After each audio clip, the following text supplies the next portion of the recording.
नमस्कार मित्रांनो, जन्म आणि मृत्यू प्रमाणपत्र आजकाल जवळपास जरुरीचे झालेले आहे, अत्यावश्यक झालेले आहे. एखादा व्यक्ती मयत झाला असेल, त्या व्यक्तीचं वारसा प्रमाणपत्र शासकीय कार्यालयामध्ये योजनेसाठी किंवा त्याची मालमत्ता हे करण्यासाठी किंवा बँकेतील पैसे त्याच्या नावाचे काढण्यासाठी वारसा प्रमाणपत्र त्या ठिकाणी लागते. त्या वारसा प्रमाणपत्रासाठी त्या व्यक्तीचा मृत्यू झाला हे प्रमाणपत्र त्या ठिकाणी गरजेचं आहे. त्याच पद्धतीने आजकाल आधार कार्ड आलेले आहेत, युनिक आयडेंटिफिकेशन नंबर आहे, बायोमेट्रिक असल्यामुळे ती जवळपास प्रत्येक ठिकाणी कंपल्सरी लागत आहे. आणि आधार कार्डमध्ये बऱ्याच प्रमाणामध्ये त्या ठिकाणी चुका ज्या काही झालेल्या आहेत आणि त्या चुका दुरुस्ती करण्यासाठी सुद्धा जन्म प्रमाणपत्र त्या ठिकाणी गरजेचं आहे, अत्यावश्यक आहे. म्हणून खूप मोठ्या प्रमाणामध्ये लोक जे आहेत, व्यक्ती जे आहेत, आपण आहात, त्या ठिकाणी जन्म प्रमाणपत्र किंवा मृत्यू प्रमाणपत्र मिळवण्यासाठी संबंधित स्थानिक स्वराज्य संस्थेमध्ये जात आहात. आणि त्या ठिकाणी गेल्यानंतर आपली जन्माची नोंद किंवा मृत्यूची नोंद असेल तर आपल्याला त्या ठिकाणी प्रमाणपत्र दिले जाते. परंतु नसेल, एका वर्षाच्या आत जर तुम्ही घटना घडल्याच्या एका वर्षाच्या आत जन्म किंवा मृत्यूची नोंद त्या ठिकाणी केलेली नसेल तर तुम्हाला कंपल्सरी संबंधित तालुका दंडाधिकारी यांच्याकडनं आदेश घेतल्याशिवाय त्या ठिकाणी प्रमाणपत्र तुम्हाला दिल्या जातं संबंधित निबंधकाकडनं. म्हणून जन्म प्रमाणपत्र आणि मृत्यू प्रमाणपत्र आजकाल त्या ठिकाणी बरेच लोकांना कंपल्सरी झालेलं आहे. तर ह्या जन्म आणि मृत्यू प्रमाणपत्राचा कायदा जो आहे, जन्म आणि मृत्यू नोंदणी अधिनियम 1969 हा जो कायदा आहे, या कायद्यानुसार त्या ठिकाणी जन्म आणि मृत्यूची नोंद घेतल्या जाते. या कायद्यात जेव्हा निर्माण झाला तेव्हापासनं सन 2013पर्यंत जे जन्म नोंदणी प्रमाणपत्र उशिराने नोंद करायचे असते ते अधिकार तालुका दंडाधिकारी यांना होते. आणि ते कशा पद्धतीने पुन्हा 2013 नंतर न्यायदंडाधिकारी यांच्याकडे आलेले आहेत. प्रथम वर्ग न्यायदंडाधिकारी तथा महानगर दंडाधिकारी यांच्याकडे आलेले आहेत. त्याचा इतिहास जो आहे असा आहे. जन्म मृत्यू नोंदणी कायदा 1969 कलम 13(3) व महाराष्ट्र जन्म मृत्यू नोंदणी नियम 2000 नियम 9(3) अन्वये जर एखादी व्यक्ती जन्म अथवा मृत्यूची घटना घडल्यापासून 1 वर्षाच्या आत त्याची नोंदणी झाली नसेल तर त्या कार्यक्षेत्रातील कार्यकारी दंडाधिकारी यांच्या आदेशाने जन्म मृत्यू नोंदणी करण्यात येत होती. मग ही नोंदणी कार्यकारी दंडाधिकारी यांच्याकडनं न्यायदंडाधिकारी यांच्याकडे कशा पद्धतीने आली, कशामुळे आली, का तालुका दंडाधिकारी यांच्याकडनं ही कारवाई बंद करण्यात आली, त्याचं कारण असं आहे. माननीय उच्च न्यायालय खंडपीठ नागपूर यांच्या न्यायालयामध्ये फ्रीडम फर्मने नॅन्सी मोहन बेबी मार्फत एक फौजदारी जनहित याचिका त्या ठिकाणी दाखल केलेली होती. त्या जनहित याचिकेचा क्रमांक 4/2013 हा आहे.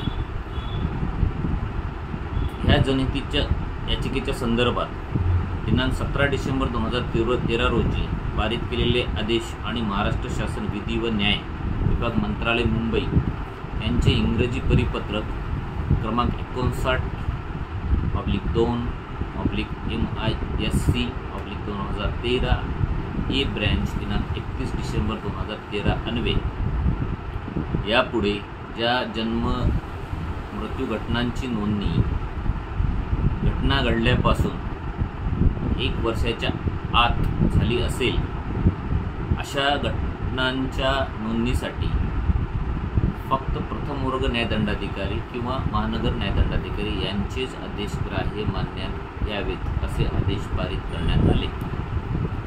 हे आदेश पारित केल्यानंतर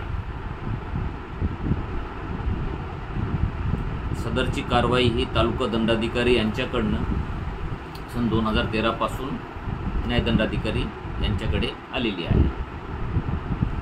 याबाबत राज्य आरोग्य माहिती व जीवन विषयक आकडेवारी कार्यालय पुणे यांनी त्यांचे पत्र जावक क्रमांक AMAJIA/कक्ष 83/ उशिरा नोंद सुधारित आदेश /4-3814 दिनांक 20 जानेवारी 2014 अन्वये सर्व संबंधितांना कळविल्यानंतर सदरचे जी काही कारवाई आहे ते न्यायदंडाधिकारी यांच्याकडे आलेली आहे. आता न्यायदंडाधिकारी यांच्याकडून ही कारवाई परत महसूल विभागाकडे कशी गेली तर गृह मंत्रालय, भारत सरकार, भारताचे महारजिस्ट्रार कार्यालय नवी दिल्ली यांनी दिनांक 13 सप्टेंबर 2023 रोजी जन्म मृत्यू नोंदणी सुधारित कायदा हा दिनांक 1 ऑक्टोबर 2023 रोजीपासून अंमलात आणला आहे.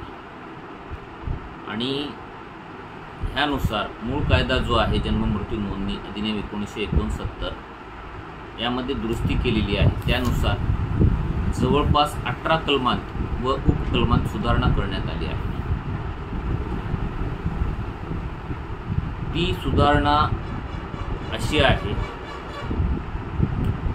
की जो काही जन्म मृत्यू नोंदणी अधिनियम 1969 आहे त्यामध्ये एकूण 18 कलमांत जी काही सुधारणा करण्यात आलेली आहे त्यातील महसूल अधिकाऱ्यांसाठी महत्त्वाचे जे काही आहे ते म्हणजे जन्म आणि मृत्यू सुधारणा कायदा 2023चे कलम 11 अन्वये प्रमुख कायदा कलम 13(3) मध्ये केलेली दुरुस्ती महसूल अधिकाऱ्यांसाठी महत्त्वाची आहे. त्याची तरतूद खालीलप्रमाणे आहे. त्याची तरतूद जी आहे आता मी जे पुढे वाचत आहे त्याप्रमाणे आहे. प्रमुख कायद्यातील कलम 13(2) आणि 13(3) खालीलप्रमाणे यात बदल करण्यात आले. आता कलम 13(2) काय म्हणते? कोणत्याही जन्म किंवा मृत्यूची माहिती निबंधकास 30 दिवसानंतर घटना घडलेल्या 30 दिवसानंतर परंतु 1 वर्षाच्या आत दिली जाईल तेव्हा जिल्हा निबंधक किंवा असा अन्य प्राधिकाऱ्याच्या लेखी परवानगीने त्याची नोंदणी विहित फी आकारून आणि विहित नमुन्यातील स्वसाक्षांकित दस्तावेज सेल्फ अटेस्टेड कागदपत्रे सादर केल्यावर विहित रीतीने केली जाईल. हे 13(2) कलम सांगते, सुधारित कलम.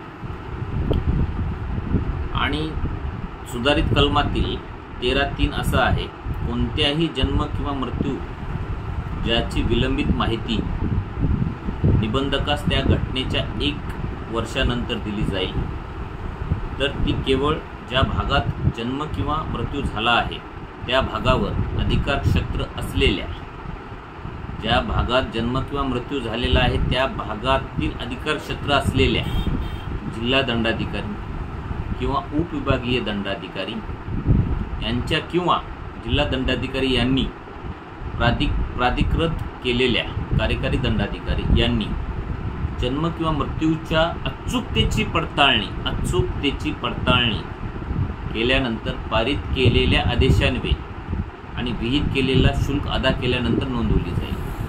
आणि जो काही विहित केलेला शुल्क आहे तो संबंधित निबंधकाकडे भरायचा आहे. जे काही दंडाधिकारी तालुका दंडाधिकारी आहेत हे फक्त आदेश पारित करतील अचूकता पडताळल्यानंतर आणि त्यांच्या अधिकार क्षेत्रामध्ये येत असेल तर. यात काही लक्षात घेण्याजोगी बाबी आहेत.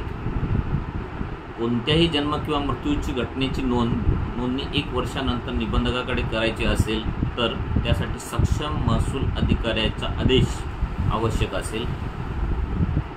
तसेच ज्या भागात जन्म किंवा मृत्यूची घटना घडली आहे